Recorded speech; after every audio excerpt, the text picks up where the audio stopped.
Hi, welcome back. We're picking up, this is part 2 for section 1.1, picking up at number 5 where we left off. So we just worked on telling whether or not graphs were functions or not by using the vertical line test. So now we're going back to actual functions and we're going to talk about how we find the domain. This is probably one of the most important things that we do in all of calculus is to be able to tell what a domain is.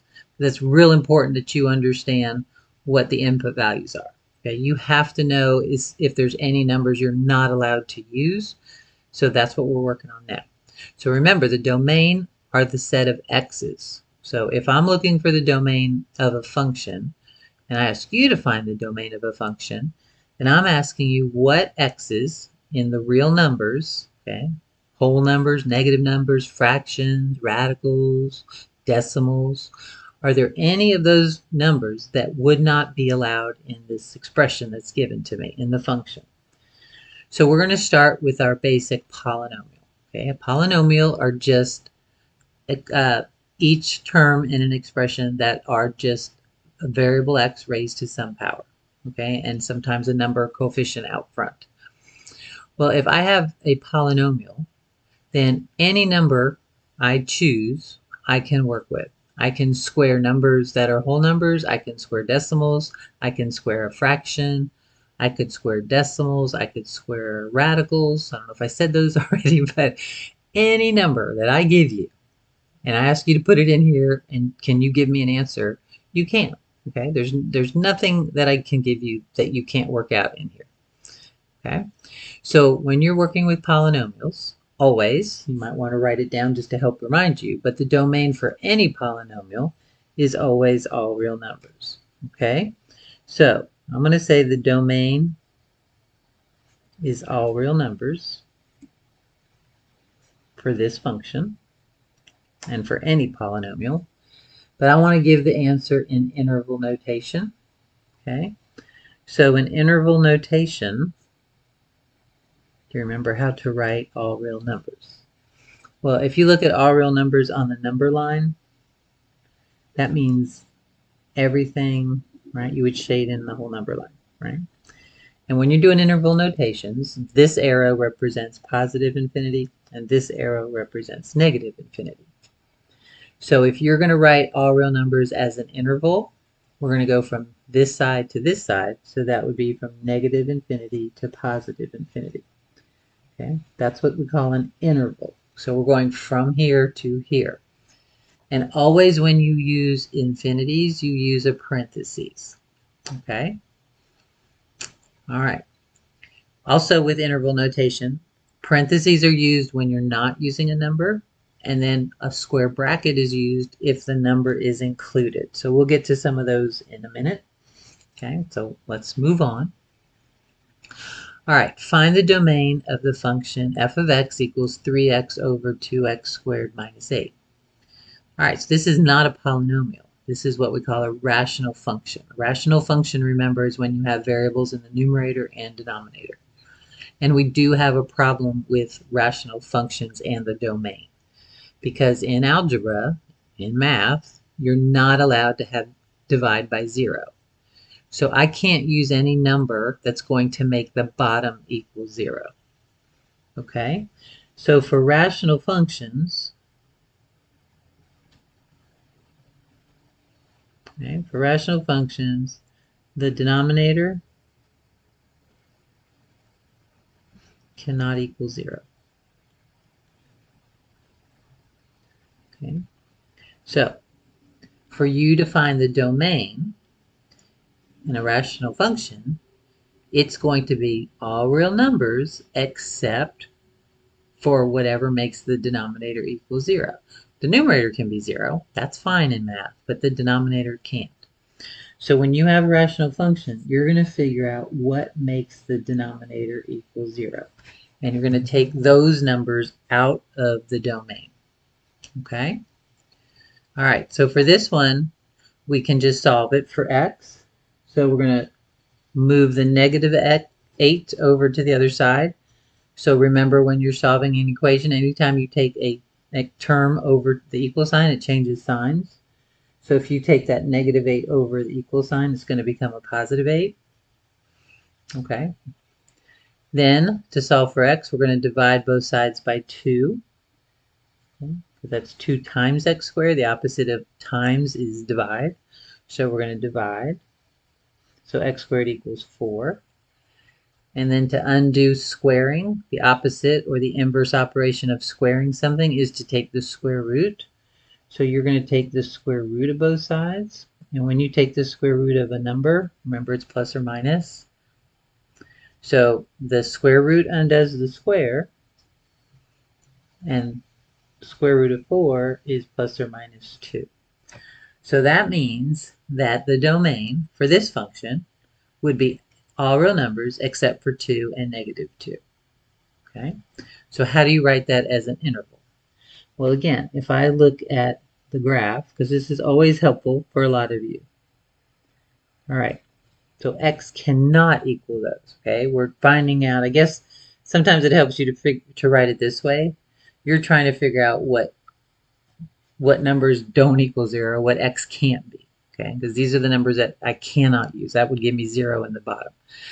A lot of times you guys will just do equal, so as long as you understand that you're finding the numbers that x can't equal, that's fine. You can do it either way, okay?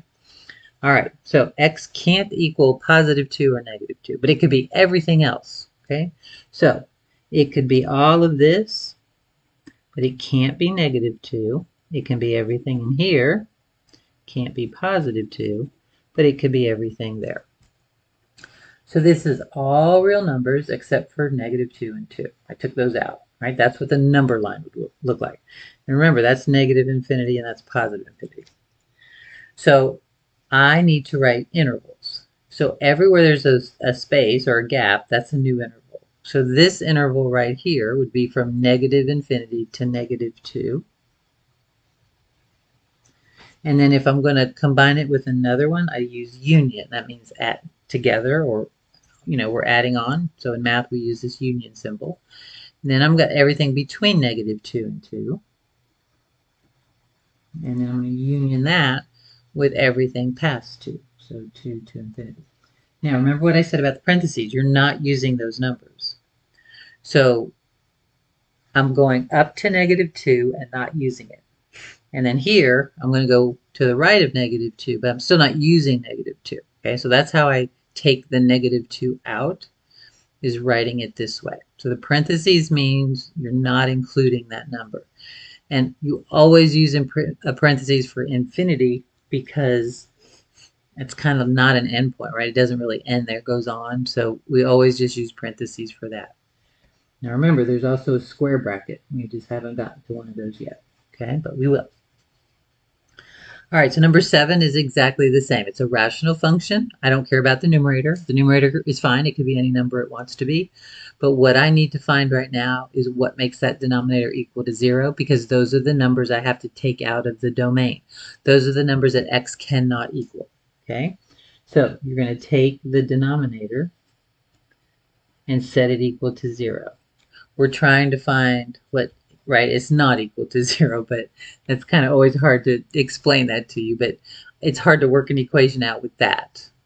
So I try to make sure we're setting it equal to 0 because that's going to help us find those values, but then those values are the ones that x cannot be, okay? So just keep that in mind as you're going through this. So usually I'll end up writing it down here like this, okay? All right, so this is a trinomial, and the only way to figure this out is to factor. So again, lots of little things that you learned in algebra. So when you factor a trinomial, a lot of you learned all kinds of ways to do this, and however you want to factor is fine with me. I like to just kind of show you guys how I do it to just make it a little bit easier so I don't have to do trial and error. I always tell my students to read the problem backwards, starting with 10, and you read it. The question you're going to ask yourself are, what are the factors of this number? And then you say this sign, and then this number. So I would say, what are the factors of 10 that add up to be 7? Don't worry about the minus sign right there. So you're just taking this number, this sign, and this number. So what are factors of 10 that add up to be 7? Well, the only factors of 10 are either 1 times 10, those add up to be 11, or 5 times 2, which add up to be 7. So that's how I know what to use in the problem. So I know the first group when I'm factoring has to give me x squared. So that's easy, x times x. And then I just found out 5 and 2. It doesn't matter where you put them. Okay, and now you just need your signs. So you got to now look at the middle and say, how do I get a negative 7 with 5 and 2? If I'm adding these together, they both would have to be negative, right? So negative 5 and a negative 2 is a negative 7. So those are the factors. And then you set each factor equal to 0 to figure out your answers. So you take x minus 5, set that equal to 0, set x minus 2 equal to 0, and solve those. And again, anytime you take a term over the equal sign, it's going to change signs. You're going to add it, so that's 5. And that one's going to go over. That's going to be 2. So that's what x cannot equal, right? The domain cannot equal those numbers that you just found. Those two numbers make the denominator equal 0. All right, so I want you to write this in interval notation. So if you're still not good at interval notation yet, use the number line. So every number in the whole wide world except for 2 and 5. Okay? So make sure you put your numbers in order. So everything but 2 would be everything to the left of 2, everything to the right of 2. And then I'm going to stop at 5 because I can't use 5, and then everything to the right of 5, right? So that's everything except for 2 and 5. So it's going to look very similar to this. So remember, the arrow is negative infinity, this arrow is positive infinity. And you always have to write your intervals from smallest number to biggest number. You can't say like 5 to infinity first and then negative. You can't do that, okay? This has to look exactly in order as your number line. So you have to make sure you're putting your numbers in the right place. So always start at the left. So we go from negative infinity to 2. Take out the 2. Then we can go from 2 to 5, take out the 5, and then we can go from 5 to infinity.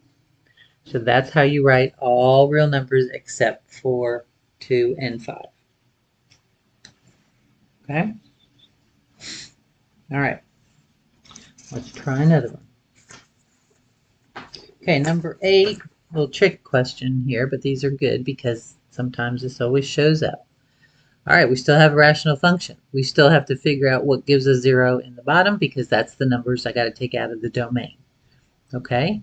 But this one, however, if you take 4x squared plus 4x squared plus 1 equals 0 and figure out what x is, you're going to run into a problem. So let's look at why that is.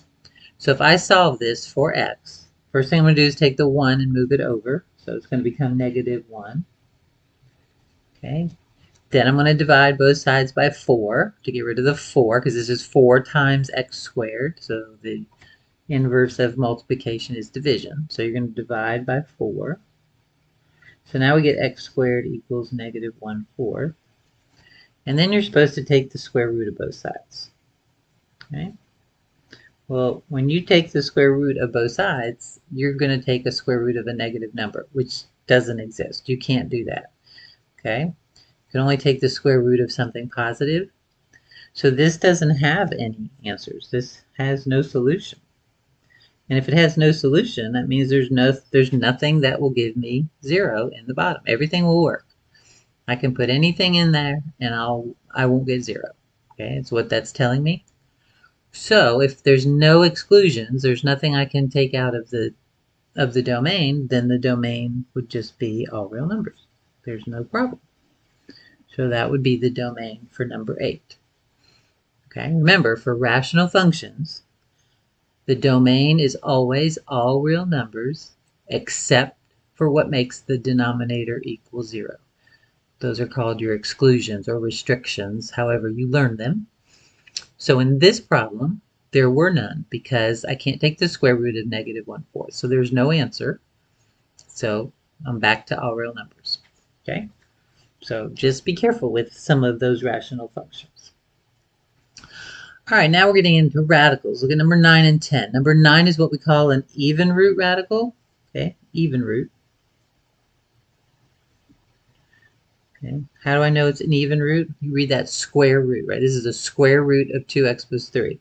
there's an understood little 2 right there. The root is 2. So another even root radical might be this. Okay, that's an even root, the fourth root. So this is a square root. We don't put the little 2 there, but it is understood. And number 10, that's a cubed root. Cube is an odd number. So these are called odd root radicals.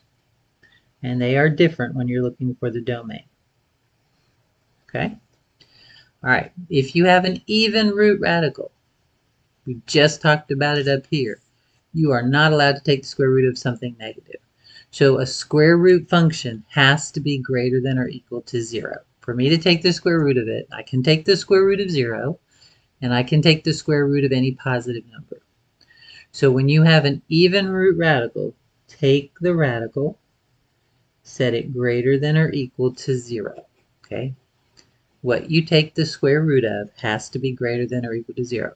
Don't put the square root in it. I don't care about that. But what's underneath the square root has to be a positive number.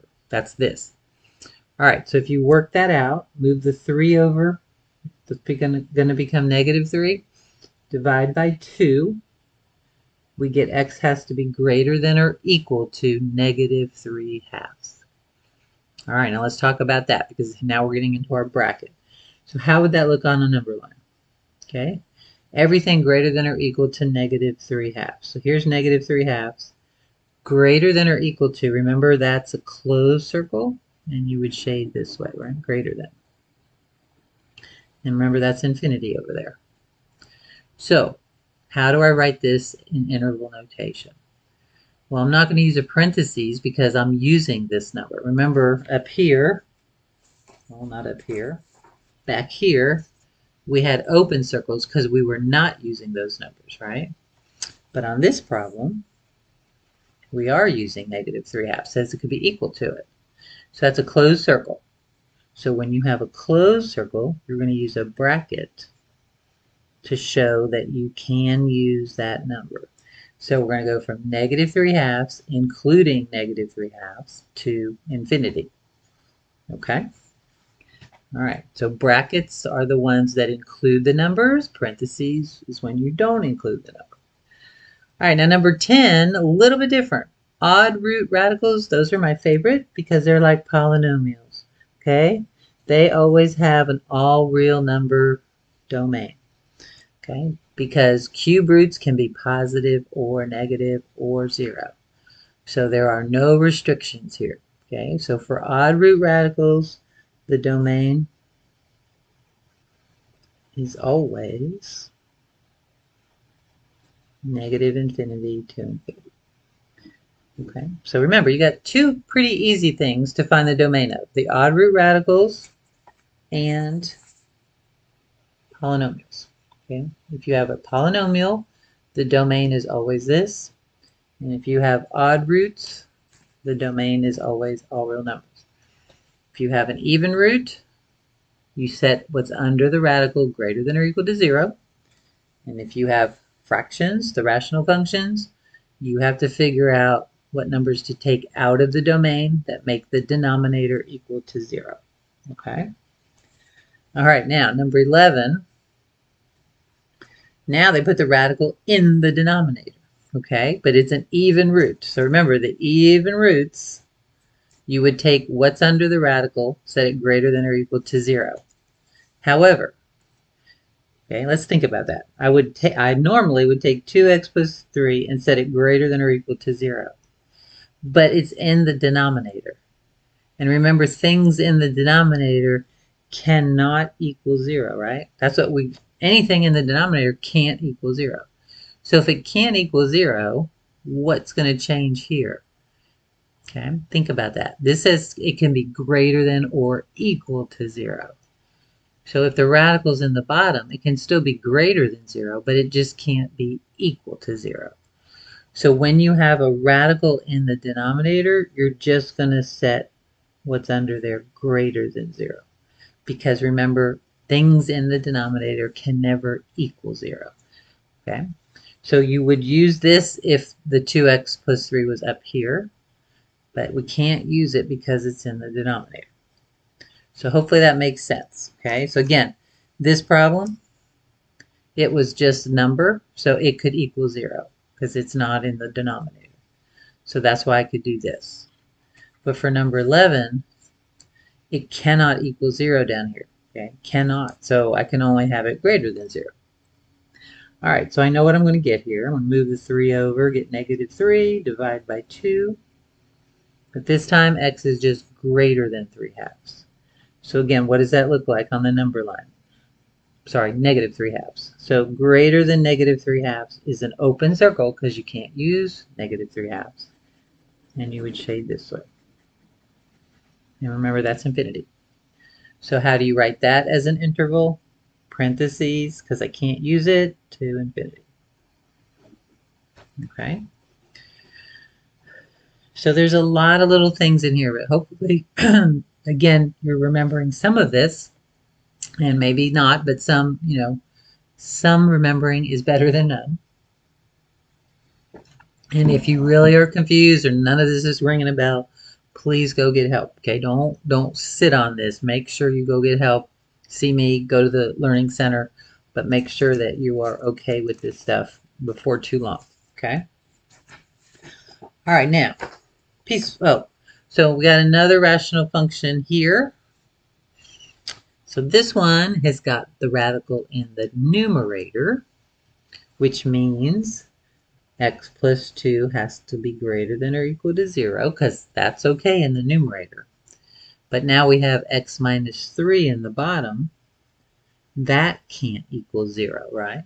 So we got a couple things going on. When I take the square root of something, it has to be a positive number, which is this. But I'm not allowed to make the bottom 0, so I got to worry about that as well. Okay, so let's think about that. So if you take x plus 2 is greater than 0 and solve that, and move the 2 over, you get x is greater than -2, right? But in the bottom, x minus 3 can't be 0. And if you move the 3 over there, x can't equal 3.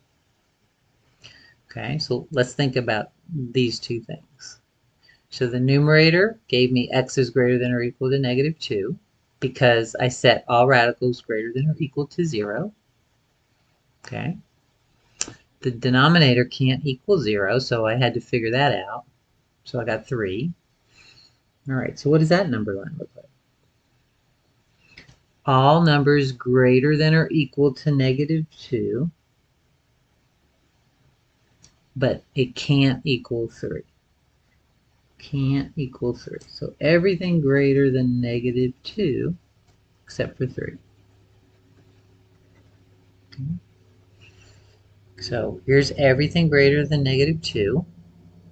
And then I had to take 3 out because I can't use 3 in the bottom. 3 minus 3 is 0. Can't do that. So there's my answer. Now I just need to write it as an interval. So from here to here is -2 to 3. Notice I'm allowed to use -2, so I used a bracket, and I can't use 3. And then I'm going to union that from here to here. So again, I can't use 3, and I'm going to go to infinity. Okay? So the number lines really do help. If you still got to be able to know how to set these up. And really, there's only 3 things, right? If you have a rational function, the denominator can't be 0. Radicals can be greater than or equal to 0, even root radicals. And then you got the polynomials, which are all real numbers, and the odd root radicals as well. Okay? And when you're combining them, you just got to take a minute and think about it, because common sense will kind of help take you through it, but you got to know those 3 things and then how to work with them. All right, number 13. In the top, I have an odd root radical. This one is okay, right? Odd root radicals, the domain is all real numbers. So I don't have to do anything to that. There's no problem with that. The only problem with this is the bottom can't equal 0. So x minus 3 cannot equal 0. We just did that above. If I move the 3 over, I get +3. If I move the -3 over, I get 3. So the only thing wrong, the only number I can't use in here is 3. Everything else can work. So that would be from -infinity to 3 and then 3 to infinity, right? That's all real numbers except for 3. And again, if you did it on the number line, everything but 3 would be all of this, right? And all of that. So this side is negative infinity to 3. This side is 3 to infinity. Okay? All right. So just kind of think about it. There's not a whole lot. Not a whole lot. We've been, they look a little bit different, but once you get it, and that's just one of those things you got to practice. All right. Now, 14 and I believe 15 are piecewise functions. Those are my favorite to find the domain of because we just have to look over here. Okay? On a piecewise function, the domain is given to you. It's the x's, right? What are the x's in the problem? All right, so on the top, the x's I'm allowed to use are from 0 to 7. I'm not including 0, but I am including 7. What does that look like on the number line? Okay, here's 0, here's 7. Don't include 0, but include 7. So that would be from here to here. Okay, that's that. And then the bottom says everything greater than 7. Okay, greater than 7. Well, I already have 7, so everything greater than 7 would be over here. So this is a good problem to do because a lot of you will look at this and say you got to go from 0 to 7 and then 7 on. But if that's a closed circle and it continues, then why can't I just go from 0 to infinity, right? That's the same thing. So don't write this. That is wrong. Okay, this is incorrect. I mean, it is that, but it's not because why are you stopping at 7 if you can use 7? You only stop if you got to take a number out. And I don't have to take the 7 out because I'm using it up here. Remember, the domain is what are you allowed to use. And if you're allowed to use 7, then that is not even there. I'm going straight on from 0. So the correct way to write this is from 0 to infinity. That is the domain. So don't do that. You could do that to kind of help you get here, but that is not a correct mathematical way to say 0 to infinity, okay? If that was an open circle, totally different story. Then you'd have to do that because you couldn't use 7. So please pay attention.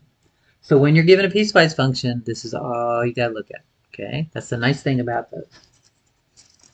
All right, the last one, piecewise, okay?